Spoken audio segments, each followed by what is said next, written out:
Hello everyone. In this video, I continue talking about forecasting methods. In the previous video, I talked about two different methods called moving averages and exponential smoothing methods. And we saw that if there is a trend in our data, these methods are not very successful. They lag behind the trend. Now, in this video, I will start talking about trend-based methods. I will introduce two different methods called regression analysis and Holt's method. Let's start with the regression analysis. In fact, you are familiar with regression analysis from your statistics course. In this course, we will use regression analysis for forecasting purposes. And now let me remind you what regression analysis is. In this analysis, we have two different variables called x and y. We refer y variable as the dependent variable and we refer x variable as the independent variable. For example, assume that we are predicting a demand data. In that case, y is our demand and x is the time.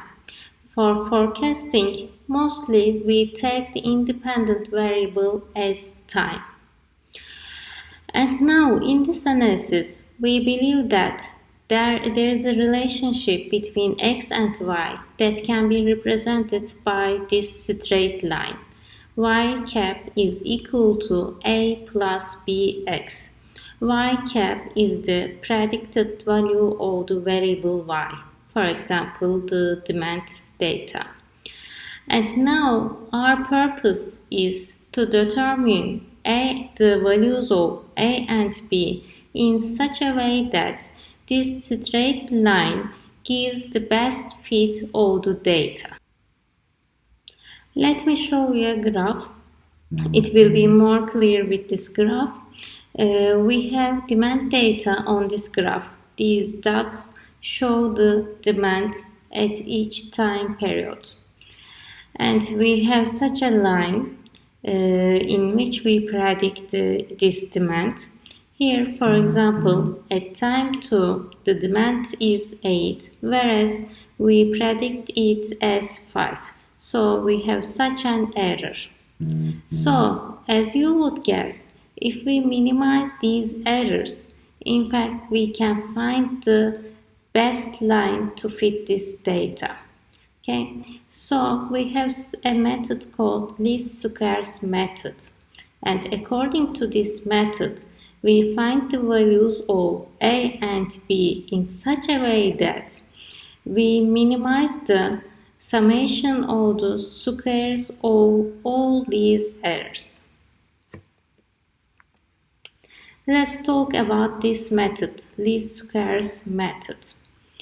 And we have a function GAB, and this is equal to this equation. Yi is our demand data, and A plus BXI is our prediction. We find the difference. We find the error. We take the square of this error and sum all the errors up. And our aim is to minimize this function. And as you would remember from your calculus course, when we take the derivative of this function with respect to a and b and make them equal to 0, in fact, we are able to find the minimum value of this function. So we obtain such equations by taking the derivative of g with respect to a and with respect to b. And now we rearrange the previous two equations in this way, and also we carry out some operations to be able to obtain the values of a and b. Firstly, I multiply equation 1 by the summation of xi values, and I multiply equation 2 by n. and I obtain these two equations. And then I subtract the third equation from the fourth equation and I obtain such an equation. And in this equation, I call these parts as Sxx and I call the right hand side of the equation as Sxy. And I know that B is equal to Sxy divided by Sxx. And from the first equation, I can easily obtain the value of my A variable as A is equal to the average of Y minus B multiplied with average of X. And as I mentioned before, in fact, in forecasting, our independent variable is time. So, in fact, x1 is equal to 1 the first time period, x2 is equal to 2 the second time period, etc. So, summation of xi's is equal to the formulation n multiplied with n plus 1 divided by 2. And also, I know that the summation of xi squares is equal to this formulation. And using these formulations, I substitute these formulations into the formulation of Sxy and Sxx, and in fact I simplify the formulation of these Sxy and Sxx to be able to easily find the values of A and B. This method is called least square methods. In fact, I tried to show you the logic behind how we obtain the values of A and B. Of course, all the time I don't expect you to find these formulas from the beginning, and also I don't expect you to memorize these formulas. I will give the formulas when you need, but of course you should know where and how to use these formulas. Okay, let's give an example for regression analysis. We have a demand data for aircraft engines for 8 quarters, and we will use the first 5 periods as our baseline in order to estimate our regression parameters. Here, firstly, we calculate the value of Sxy. Let's remember the formula for Sxy. Here is the formula. Let's first find this first part. We take n as 5. We multiply n with the summation of the demand data multiplied with E. We multiplied the first demand data with 1 and then 2 and 3 and go on in this way. And then the second part of the formula here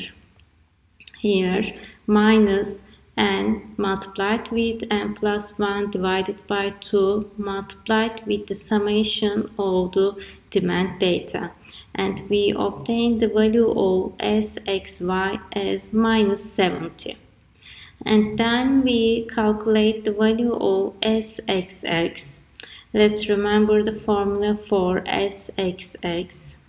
Here is the formula. N square multiplied with n plus 1 multiplied with 2n plus 1 divided by 6 minus, here is the second part of the formula, n square multiplied with n plus 1 square divided by 4, and we obtain the value of Sxx as 50. And we know that B is equal to Sxy divided by Sxx, and we obtain the value of B as minus 7 divided by 5. And for the A value, let's remember the formula. Here is the formula for the A value. We take the average of the demand minus, we take the B value here, and multiply it with n plus 1 divided by 2. And for the a value, we obtain 211.4. Here is our formulation. dt is equal to 211.4 minus 7 divided by 5t. So, when we want to make a prediction for example, time period 7, then we take t as 7 and we make our prediction. Let's see the results of these predictions. Here the blue lines show our demand data and this orange line shows the line that we find with the A and B values that we found. Here, as you can see, for example, at time 1, at time 4, 5, 8, in fact, we are able to find very close predictions to our real data. And this is the line that gives the best fit to this demand data. Here is the second method that I would like to talk about for trend-based forecasting methods. That is Holt's method. This method is a type of double exponential smoothing designed to track time series with linear trend. In this method, we have two smoothing equations.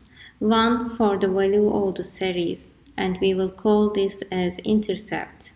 And the second one is for the trend, and we will call this as the slope. And we have two different smoothing constants. These are alpha and beta. We use alpha for the intercept and we use beta for the slope. And our forecast, our one step ahead forecast is equal to ST plus GT. If we are making top step ahead forecast, then our forecast is equal to ST plus top multiplied with GT. Now let's examine these two equations in more detail. In fact, the first equation is very similar to the equation given in the exponential smoothing method. Here, as you can see, we have the smoothing constant alpha. We multiply alpha with our last observation plus 1 minus alpha multiplied with our last forecast.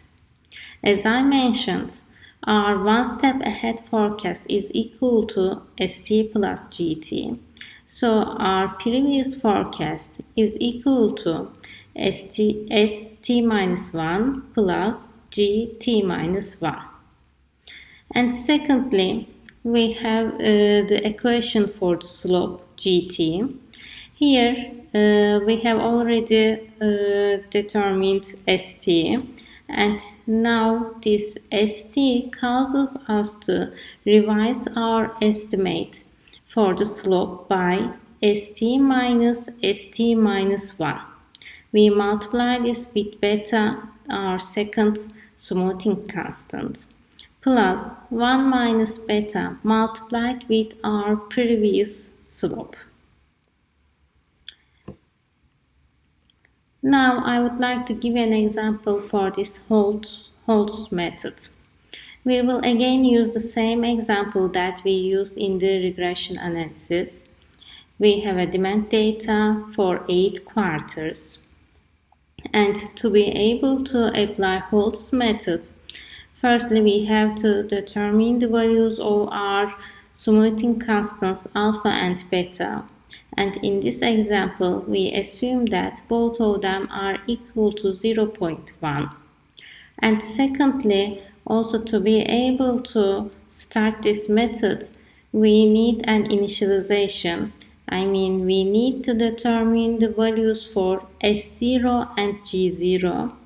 And again, for this problem, we assume that S0 is equal to 200 and G0 is equal to 10. And by using the formulations that we have given, I mean these formulations, we calculate S and G values.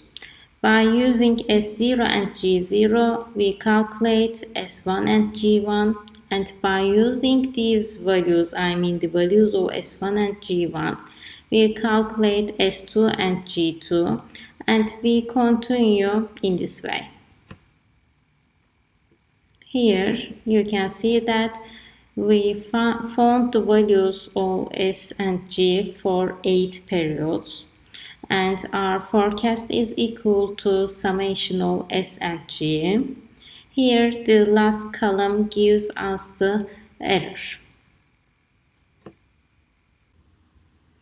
Now let's check the solution on a graph. On this graph, the blue line shows our demand data, our observations, and this orange line shows the predictions that we obtained with the Holtz method, and the green line shows the predictions that we obtained with regression analysis. As you can see, in some cases, the predictions with Holtz methods are better than linear regression, but sometimes linear regression gives better predictions than the Holtz method. And I calculated the mean observed deviation for both of the methods, and I see that they are very close to each other. But in fact, this comparison may change because, as I mentioned before, according to the parameters that we choose for the methodologies, we can obtain different results. For linear regression, we determine the number of periods to use as a baseline, and also for the Holtz method we determine the values of the smoothing constants alpha and beta. Also we have to make an initialization and determine the values for S0 and G0. But from the results I can say that with these methodologies, I am able to obtain better predictions that I obtained with the methodologies exponential smoothing and moving averages methods. Because these methods are more successful with the data in which a trend exists. As I mentioned, we need an initialization step in the Holtz method, and the best approach is to establish some set of initial periods as a baseline and use regression analysis to determine estimates of the slope and intercept using the baseline data. And we use both of the methods for forecasting trend-based data. However, with Holtz methods, it is far easier to update forecasts as new observations become available. That is all that I would like to talk about trend-based forecasting methods. I would like to thank you for listening to me. See you. Goodbye.